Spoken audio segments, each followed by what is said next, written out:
नमस्कार, यो हो TV today network. TV today समाचारमा स्वागत छ। म तुलसी अरियाल। सुरु गरौं अहिलेसम्मका मुख्य समाचारबाट। सरकारद्वारा विभिन्न देशमा राजदूत नियुक्तिका लागि सिफारिस। मुख्य सचिवमा बैरागी नियुक्त। प्रधानमन्त्रीले आफू अनुकूल निर्णय गरेको भन्दै सर्वत्र आलोचना। 24 घण्टामा 1900 बढी कोरोना संक्रमित थपिए।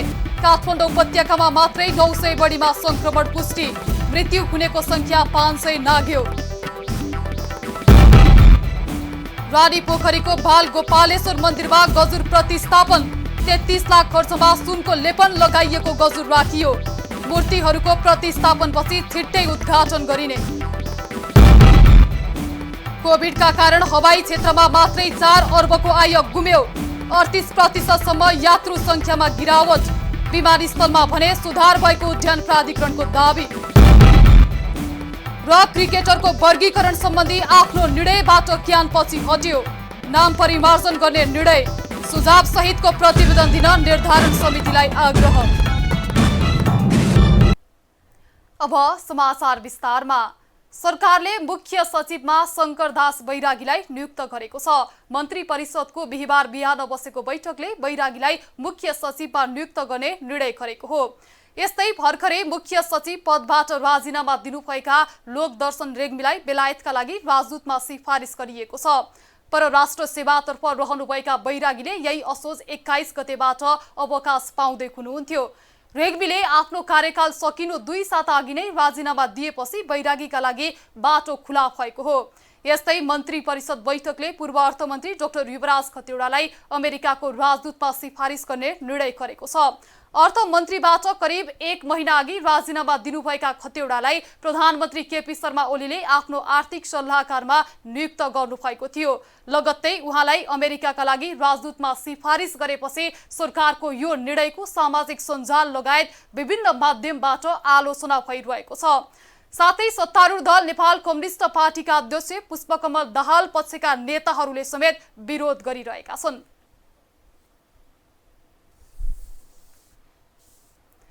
पछिल्लो 24 घण्टामा थप 1911 जनामा कोरोना भाइरसको संक्रमण पुष्टि भएको छ।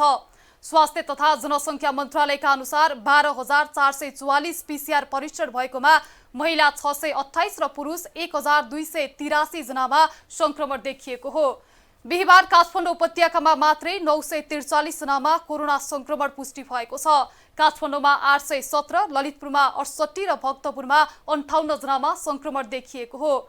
यसैबीच नेपालमा कोरोना भाइरसबाट मृत्यु हुनेको संख्या 500 नागेको छ। कोरोनाबाट बिहीबार थप 11 जनाको मृत्यु भएसँगै कुल मृतकको संख्या 509 पुगेको छ। बिहीबार 961 डिस्चार्ज भएसँगै कोरोनाबाट निको हुनेको संख्या 57,389 पुगेको छ। यस वर्षको दशैंमा टीकाको उत्तम साइत 10:19 शुभ रहेको नेपाल पञ्चाङ्ग निर्णायक समितिले जनाएको छ। आउँदो कार्तिक 1 गते शनिबारदेखि महान चाड बडा दशैं सुरु हुँदैछ। दुर्गा पक्ष समेत भनिने दशैंको पहिलो दिन घटस्थापनामा वैदिक सनातन धर्मावलम्बीले घर घरमा दियो, कलश र गणेश स्थापना गरी विशेष पूजा सहित घटस्थापना गर्छन्। घटस्थापनाको साइत कार्तिक 1 गते शनिबार बिहान 11:46 बजे शुभ रहेको समितिका अध्यक्ष प्राध्यापक डाक्टर रामचन्द्र गौतमले जानकारी दिनुभयो। दशैंको मुख्य दिन विजया दशमी भने कार्तिक 10 गते सोमबार परेको छ। रानी पोखरीको बीचमा रहेको बाल गोपालेश्वर मन्दिरमा बिहीबार गजुर प्रतिस्थापन गरिएको छ। 2072 सालको भूकम्पमा क्षतिग्रस्त भएको बाल गोपालेश्वर मन्दिरको पुनर्निर्माणको काम अन्तिम चरणमा पुगेपछि सुनको लेपन भएको गजुर राखिएको हो। मन्दिरको शिरमा रहेको गजुरको कुल उचाइ 6 फुट 10 इन्च रहेको छ। ताम्रपत्रमा सुनको लेपन लगाएर गजुरको निर्माण गरिएको हो। राष्ट्रिय पुनर्निर्माण प्राधिकरणका सहसचिव भरत प्रसाद अरियालले मन्दिरमा राखिएका सबै गजुरमा करिब 28 तोला सुनको जलप लगाइएको बताउनुभयो। मात्रै गर्नुपर्दाखेरि करिब 28 तोला जति सुन लगायत हाम्रो त्यो ज्यामी लगायत अन्य चाहिँ आवश्यक पनि चिजहरू हुँदाखेरि करिब 33 लाख जतिमा हाम्रो चाहिँ यो चाहिँ यो तयारी स्थितिमा त्यस्तै 33 लाख जति भएको छ। भाइटिका दिन खोल्ने हो र हामी अहिले भाइटिका भन्दा अगाडि नै अब हामीले मलमासको कारणले गर्दाखेरि हाम्रो केही मन्दिरभित्रका केही देवी देवताहरू हुकुमको कारणले हामीले त्यसलाई हटाउनु पनि पर्ने अवस्था थियो निर्माण क्रममा र देवी देवताहरूलाई चाहिँ फेरि त्यही स्थानमा ल्याउनको लागि प्रतिष्ठा गर्नु प्राण प्रतिष्ठा भन्छौँ हामीले भगवानलाई स्थापना गर्नको लागि त्यो प्राण प्रतिष्ठा गर्नको लागि यो मलमासले गर्दाखेरि हामीलाई 2072 साल माघ 3 गते राष्ट्रपति विद्यादेवी भण्डारीले रानी पोखरी पुनर्निर्माणको शिलान्यास गर्नु भएपछि पुनर्निर्माणको काम सुरु भएको थियो। तर बीचमा आधुनिक शैलीबाट बनाउन लागि भन्दै सर्वत्र विरोध भएपछि पुनः पुरानै शैलीबाट निर्माण गरिएको हो।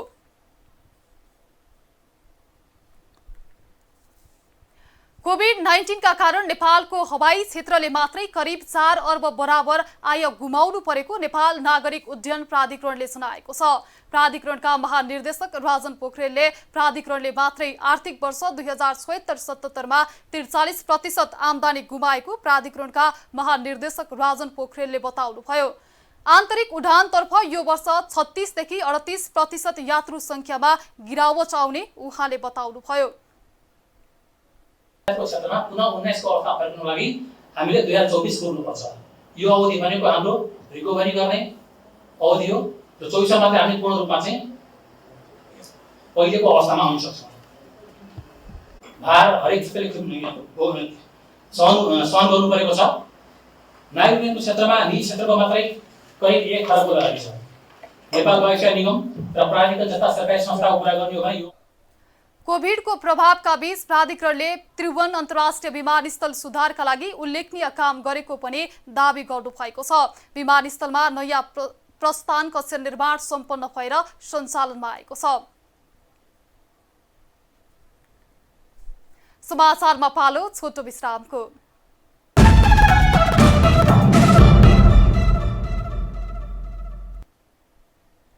अब बाँकी समाचार। चाडपर्व नजिकैसँगै देशको पूर्वी जिल्लाका बजारमा तरकारीको मूल्य आकाशिएको छ। किसानबाट कम मूल्यमा तरकारी किनेका व्यापारीहरूले बजारसम्म पुर्याएर उपभोक्ताबाट दोब्बर मूल्य लिने गरेका छन्। एक रिपोर्ट। स्थानीय स्तरमा तरकारीको उत्पादन कम भएपछि पूर्वी नेपालका झापा सहित वरपरका जिल्लामा तरकारीको मूल्य आकाशिएको छ।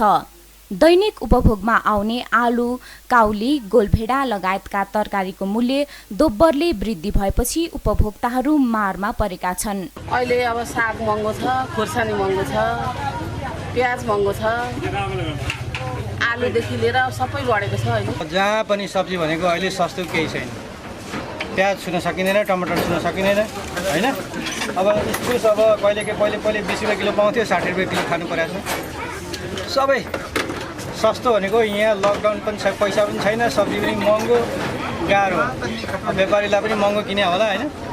हामी अब किनेर खानेलाई त अब जति भने त्यति हाल्नै पर्यो। झापाको बिर्ता मोडमा रहेको कृषि थोक बजारमा सिबी, बोडी, साग, काँक्रा, भिन्डी जस्ता तरकारीको मूल्य प्रति केजी 100 रुपियाँ भन्दा बढी छ। त्यस्तै आलु र टमाटरको मूल्य गत वर्ष भन्दा दोब्बरले बढेको छ।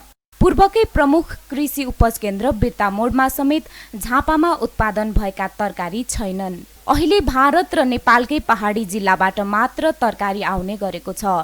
अघिल्लो महिना भन्दा यो महिना तरकारीमा 70 देखि 80% सम्म मूल्य वृद्धि भएको छ। बर्खायाममा तरकारी उत्पादन नहुँदा लगत्तै आउने चाडपर्वमा वर्षेनी तरकारीको मूल्य बढ्ने गरेको व्यापारीहरू बताउँछन्। पानीको कारणले गर्दा आउन सकेन, टिप्न सकेन भनेर उही माथिबाटै सबै व्यापारीहरूले बढाएर ल्याएपछि हामीले पनि महँगो रेटमा ल्याउनु पर्छ। अनि उपभोक्ताहरूले किन्न नसक्दाखेरि फ्यालेर पनि जान्छ। रेट महँगो लगाएर बेच्न हामीलाई पनि गाह्रो भइरहेको छ। डाइरेक्ट किसानको उत्पादन चाहिँ डाइरेक्ट उपभोक्तामा ठोकिन जाँदैन। त्यहाँनिर जस्तै एउटा चाहिँ तपाईँलाई ल्याउने थोक व्यापारी र थोक व्यापारी पछि चाहिँ खुजुरा व्यापारी, अनि खुजुरा व्यापारी यतिमा चाहिँ नाफा बाँडिन्छ। नाफा बाँडिँदाखेरि किसानले पाउने कुरा चाहिँ कहाँ हरायो भन्दा मेन ट्रान्सपोर्टमै हराउँछ। ट्रान्सपोर्ट धेरै महँगो छ। जस्तै नेपाल सरकारले दिएको जति पनि अनुदान अहिले बिउ विषादी मलमा छ, त्योभन्दा राम्रो चाहिँ यदि ट्रान्सपोर्टेसनमा दियो भने उपभोक्तालाई पनि सस्तो पर्ने प्लस किसानलाई पनि सही मूल्य पाउँछ। झापामा हरियो तरकारी बाहेक आलु, टमाटर, परवल लगायतका तरकारी भारतबाट आयात गर्ने गरिन्छ। सिबी, बोडी, साग, काँक्रा, भिन्डी लगायत हरियो तरकारी भने इलाम, पाँचथर, ताप्लेजुङ र धनकुटाबाट झापा भित्रिने गरेको कृषि थोक बजार व्यवस्थापन कार्यालयले जनाएको छ। झापाबाट नारायण अर्यालको रिपोर्ट। नेपाली कांग्रेसले पदाधिकारी तथा केन्द्रीय सदस्यहरूको पीसीआर परीक्षण सुरु गरेको छ। यही 19 गते बोलाइएको केन्द्रीय समितिको बैठक अघि पदाधिकारी तथा केन्द्रीय सदस्यहरूको पीसीआर परीक्षण गरिएको हो। बिहिबार सानेपा स्थित पार्टी कार्यालयमा कांग्रेस नेताहरूले पीसीआर परीक्षण गर्न स्वाब दिएका छन्। कोरोना पोजिटिभ देखिएका सदस्यहरूलाई बैठकमा सहभागी गराइने छैन। सभापति शेरबहादुर देउवाको भने 2 दिन अघि नै पीसीआर परीक्षण गरिएको र उहाँको रिपोर्ट नेगेटिभ आएको कांग्रेस पार्टी कार्यालयका मुख्य सचिव कृष्ण प्रसाद पौडेलले जानकारी दिनुभयो।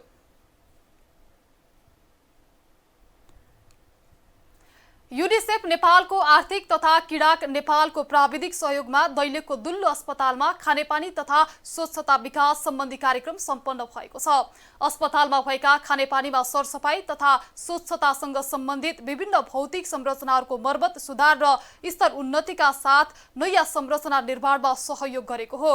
अस्पतालको भौतिक संरचनाको विकासमा योगदान पुर्याएको भन्दै दुल्लु नगरपालिकाका प्रमुख घनश्याम भण्डारीले युनिसेफलाई धन्यवाद ज्ञापन गर्नुभयो।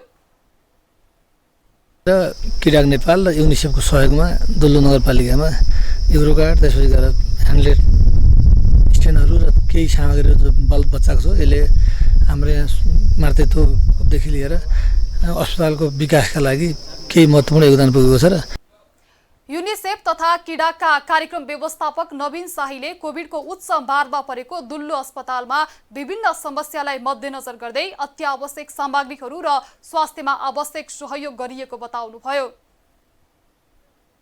गरेर किडाक नेपाललाई दैलेखको यो दुल्लु जहाँ चाहिँ कोरोनाको हिसाबले चाहिँ यो प्रदेशको हिसाबले एकदम यो भयावह भएको अवस्था पनि हो। यहाँ चाहिँ सबैभन्दा बढी केसहरू पनि यहाँ देखिएको अवस्था हो।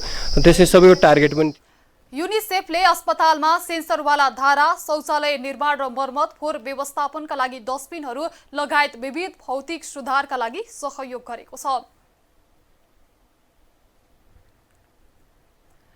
सुर्खेत विमानस्थलको विकास, विस्तार र स्तर उन्नतिका लागि कर्णाली प्रदेश सरकार र नेपाल नागरिक उड्डयन प्राधिकरणबीच सम्झौता भएको छ। नेपाल सरकार र कर्णाली प्रदेश सरकारबीच लागत साझेदारी अवधारणा अन्तर्गत सुर्खेत विमानस्थल विस्तार र स्तर उन्नतिका लागि जग्गा अधिग्रहण, रनवे विस्तार, टर्मिनल भवन निर्माण र अन्य आवश्यक विकास निर्माण कार्य गराउन कर्णाली प्रदेश सरकार र नेपाल नागरिक उड्डयन प्राधिकरणबीच सम्झौता भएको छ। संस्कृति, पर्यटन तथा नागरिक उड्डयन मन्त्री योगेश भट्टराईले दुर्गम क्षेत्रका विमानस्थल नियमित सञ्चालन गर्नका लागि पनि संघीय सरकारले विभिन्न नीतिहरू लिएको बताउनुभयो। यो पहिलो एमओयूले हामीलाई अन्यत्र पनि यो मोडलहरू स्थापित गर्न दिशानिर्देश गर्छ। अब हामी छिट्टै प्रदेश नम्बर 1 सँग पनि विराटनगर विमानस्थलको विस्तार, स्तर उन्नति लगायतका कामहरूमा एमओयू गर्दैछौँ। केही समय अगाडि प्रदेश नम्बर 1 का मुख्यमन्त्रीज्यूसँग हामी यहीँ मिटिङ बसेका थियौँ र केही दिनभित्र हामी महेन्द्रनगर, कञ्चनपुरमा। कर्णाली प्रदेशका मुख्यमन्त्री शाहीले अबको केही दिनभित्रमा विस्तृत अध्ययन गरी सुर्खेत विमानस्थल विस्तारको कुल लागत निकाल्ने बताउनुभयो। दुईटा सरकार बीचको र यो एउटा ऐतिहासिक दिन हो। मैले सुरुमै भने र अब यो एयरपोर्टलाई हामीले तुरुन्तै अबको केही दिनभित्रै हामीले त्यसको डिटेलमा त्यसको चाहिँ अध्ययन गरी त्यसको कुल लाग्ने लागत कति हो त्यो हामीले निकाली बरु पैसाको व्यवस्थापन दुईटै सरकारले गर्दै जाने। तर मेरो प्रस्ताव चाहिँ के छ भने त्यसको लाग्ने कुल लागत जो हो नि त्यसको टेन्डर हामीले गरिहाल्ने, कमसेकम अर्थबाट मात्रै स्वीकृति, किन आजै पैसा त हामीले चाहिँदैन। विमानस्थलको विस्तारका लागि जग्गा अधिग्रहण र मुआवजा वितरणका लागि संस्कृति, पर्यटन तथा नागरिक उड्डयन मन्त्रालयमा प्रस्ताव पेश गर्ने, जग्गाको पहिचान गरी विमानस्थल निर्माणको कार्य प्राधिकरणले गर्ने उल्लेख छ। समाचारमा फेरि छोटो विश्राम।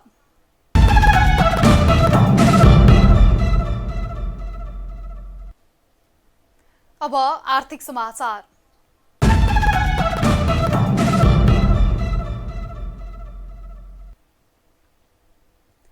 सरकारले चाडपर्व लक्षित सुपथ मूल्य पसल बिहीबारदेखि सञ्चालनमा ल्याएको छ। खाद्य व्यवस्था तथा व्यापार कम्पनी लिमिटेड र साल ट्रेडिङ कर्पोरेसनले देशभरका आफ्नै कार्यालय, डिपो, डिलर र अनलाइन मार्फत सुपथ मूल्य पसल सञ्चालन गरेका हुन्। काठमाडौँ उपत्यकामा सिंहदरबार, टेकु, कालीबाटी, कोटेश्वर लगायत विभिन्न 16 स्थानमा र उपत्यका बाहिर विभिन्न 65 स्थानमा सुपथ मूल्य पसल सञ्चालनमा आएका छन्। खाद्य व्यवस्था तथा व्यापार कम्पनी लिमिटेडकी विभागीय प्रमुख सर्मिला सुवेदीले चामल, दाल र चिनीमा प्रति किलो 5 रुपैयाँ छुट दिएको बताउनुभयो।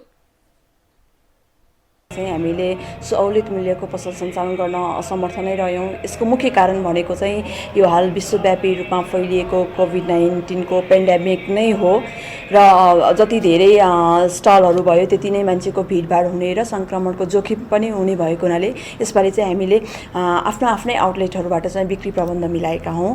तथापि एउटा संस्थाको बिक्री केन्द्रमा चाहिँ अन्य संस्थाहरूको प्रोडक्टहरूलाई पनि राख्ने गरी हामीले व्यवस्था चाहिँ मिलाएका छौँ। यसपालिको दसैँमा चाहिँ हामीले विभिन्न प्रकारका चामलहरू, कर्णालीको सिमी, त्यसपछि दाल, चिनी, नुन जस्ता चिजहरूको चाहिँ बिक्री वितरण गरिरहेका छौँ हैन। जसमध्ये चामलमा चाहिँ प्रति सुपथ मूल्य पसल आगामी मक्सिर 6 गतेसम्म सञ्चालन हुनेछन्।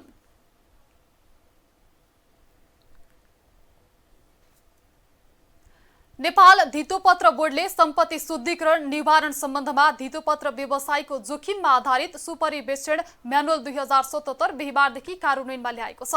अपराधजन्य कार्यबाट आर्जित आयलाई सम्पत्ति शुद्धिकरण तथा आतंकवादी क्रियाकलापमा वित्तीय लगानी निवारण सम्बन्धी निर्देशनमा भएको व्यवस्थापनलाई प्रभावकारी कार्यान्वयन गर्न जोखिममा आधारित सुपरिवेक्षणको म्यानुअल लागू गरिएको पनि बोर्डले स्पष्ट पारेको छ। होइन, अब यो सम्पत्ति शुद्धिकरण सम्बन्धी ऐन नियम नेपाल सरकारबाट ऐन पनि जारी भएको छ, नियम पनि जारी भएको छ। त्यो सँगसँगै हाम्रो जुन यो धितोपत्र सम्बन्धी सेक्टरको लागि चाहिँ हाम्रो सेक्युरिटी सेक्टरमा जुन हाम्रो धितोपत्र बोर्डबाट अनुमति प्राप्त संस्थाहरू हुन्छ नि, तिनीहरूको सुपरभिजनको लागि चाहिँ बोर्डलाई विशेष जिम्मेवारी भएको हुनाले बोर्डले पहिला पनि नियमन गर्दै आएको, सुपरभिजन गर्दै आएको हो। अब यसमा चाहिँ अब यो चाहिँ अन्तर्राष्ट्रिय स्तरकै हिसाबबाट जानुपर्ने र जुन यो एफएटिएफ, एपिजीहरूको स्ट्यान्डर्डलाई मिट गर्नुपर्ने भन्ने हिसाबबाट चाहिँ हामीले यसलाई जोखिममा आधारित चाहिँ नेपालको धितोपत्र क्षेत्र सम्पत्ति शुद्धिकरण र आतंकवादी क्रियाकलापबाट मुक्त होस् भन्ने उद्देश्यले म्यानुअल तयार पारी लागू गरिएको जनाइएको छ। अब विश्व समाचार।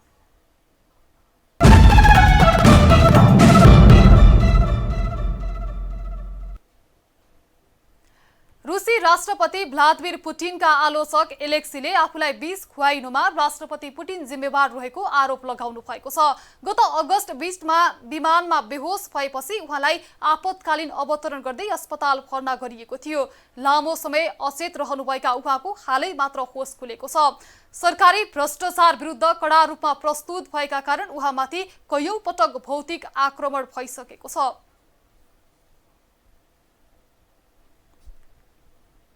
अब खेल समाचार।